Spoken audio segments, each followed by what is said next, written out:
Hello दोस्तों, C plus plus programming language में आप लोगों का स्वागत है। और आज हम देखने जा रहे हैं इंसर्शन सॉर्ट। तो इंसर्शन सॉर्ट दोस्तों एक सॉर्टिंग करने का एक तरीका है। तो इस तरीका को हम समझेंगे किस तरह से काम करता है। देखिए, मान लीजिए कि जैसे कि इसमें हम देख रहे हैं कि 5 एलिमेंट है। तो जो सबसे पहला पोजीशन में जो था, इस वैल्यू को हम सॉर्टेड पार्ट मान लेते हैं और बाकी सारा वैल्यू को हम अनसॉर्टेड पार्ट मान लेते हैं। फिर ये सारा वैल्यू जो होगा शॉर्टेड पार्ट के साथ कंपेयर किया जाएगा। वो कैसे किया जाएगा मैं आपको बताता हूँ।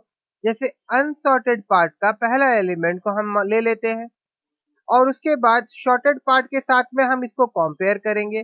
और कंपेयर करने के बाद में अगर जो सॉर्टेड पार्ट है वो अनशॉर्टेड वैल्यू से बड़ा निकलता है, तो क्या होगा कि शॉर्टेड पार्ट को हम मूव कर देंगे, एक पोजीशन पीछे ले आएंगे और जो अनसॉर्टेड पार्ट था उसको उस पोजीशन में इंसर्ट कर देंगे जो कि खाली है, जैसे कि ये वाला। इसी प्रकार से अब हम अनशॉर्टेड का फिर से पहला वैल्यू लेंगे, जैसे कि यहाँ पे 40 है, इसको हम लिए और फिर इस अनसॉर्टेड पार्ट को शॉर्टेड पार्ट के दोनों वैल्यू के साथ कंपेयर करेंगे 30 के साथ। देखिए यहाँ पे हम लोग क्या देख रहे हैं कि 40 जो है वो 30 से बड़ा है, इस कारण 30 का पोजीशन मूव नहीं होगा। और फिर हम लोगों ने देखा कि 20 जो है वो भी 40 से छोटा है, तो इस कारण क्या होगा, ये दोनों का पोजीशन मूव नहीं होगा। अब जो खाली पोजीशन बच रहा है वहां पे 40 को हम लोग इंसर्ट कर देंगे। तो वो खाली पोजीशन कहाँ है, ये वाला है। इस प्रकार से यहाँ पे इंसर्ट हो जाएगा। अब बचा कि दो एलिमेंट यहाँ पे अनसॉर्टेड पार्ट में है, तो फिर अब इसका पहला वैल्यू जो है 35 है, तो फिर इसको लेंगे और फिर इसको कंपेयर करेंगे हम 40 के साथ में। जैसे 40 के साथ में हम इसको कंपेयर कर रहे हैं, तो यहाँ हम देख रहे हैं कि 40 जो बड़ा है। और जैसा कि हम लोगों ने पहले देखा था कि अगर बड़ा पार्ट होगा तो एक एक पोजीशन उसका मूव कर दिया जाएगा, यहाँ पे इस प्रकार से मूव हो जाएगा। फिर 35 को फिर 30 से कंपेयर किया जाएगा। तो अब यहाँ पे क्या मिल रहा है हम लोगों को कि 30 जो है वो 35 से छोटा है, इसीलिए मूव नहीं होगा। फिर 20 भी उसी प्रकार से छोटा है तो मूव नहीं होगा। अब बचा हुआ पार्ट कौन सा, मतलब कौन सा पार्ट खाली है, वो आपका इंडेक्स पोजीशन 2 जो है वो खाली है, तो वहां पे क्या होगा, ये 35 का वैल्यू को इंसर्ट कर दिया जाएगा।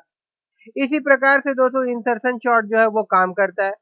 ठीक है, आगे और भी एलिमेंट होगा तो सेम इसी प्रोसेस से ही वो एक के बाद कंपेयर करेगा और अब जो पोजीशन जो जिसका पोजीशन है परफेक्ट जगह है उसको वहां पे इंसर्ट कर दिया जाएगा। ये हर पोजीशन को परफेक्ट जगह पे हर वैल्यू को परफेक्ट पोजीशन में इंसर्ट करवाता है, इसीलिए इसका नाम इंसर्शन सॉर्ट है। देखिए 10 को भी उसी तरह 40 35 और देखिए सबसे ये कंपेयर किया जा रहा है और सबका वैल्यू जो है मूव किया जाएगा। देखिए जैसे 40 के साथ कंपेयर किया, 40 का वैल्यू मूव हुआ क्योंकि 40 से बड़ा था। 30 के पास कंपेयर 30 के 5 के साथ कंपेयर हुआ, 35 बड़ा है तो इसका वैल्यू मूव हुआ। फिर 30 के साथ कंपेयर किया गया, 30 का वैल्यू बड़ा है तो मूव हुआ। फिर 20 भी 10 से बड़ा है तो मूव हुआ। और फिर बचा हुआ जो जगह था वो आपका इंडेक्स पोजीशन 2 है, तो वहां पे 10 को इंसर्ट कर दिया जाएगा। इस प्रकार से ये सॉर्टिंग का जो सारा प्रोसेस है इंसर्शन सॉर्ट इस तरह से कंप्लीट करता है। ठीक है दोस्तों, मैं आशा करता हूँ कि इंसर्शन सॉर्ट आप लोगों को समझ में आया होगा। अगर ये वीडियो दोस्तों आप लोगों को अच्छा लगा हो तो प्लीज लाइक करिएगा और मेरे चैनल को सब्सक्राइब करिएगा। नेक्स्ट वीडियो में हम इंसर्शन सॉर्ट का सी प्लस प्लस में एक प्रोग्राम करेंगे।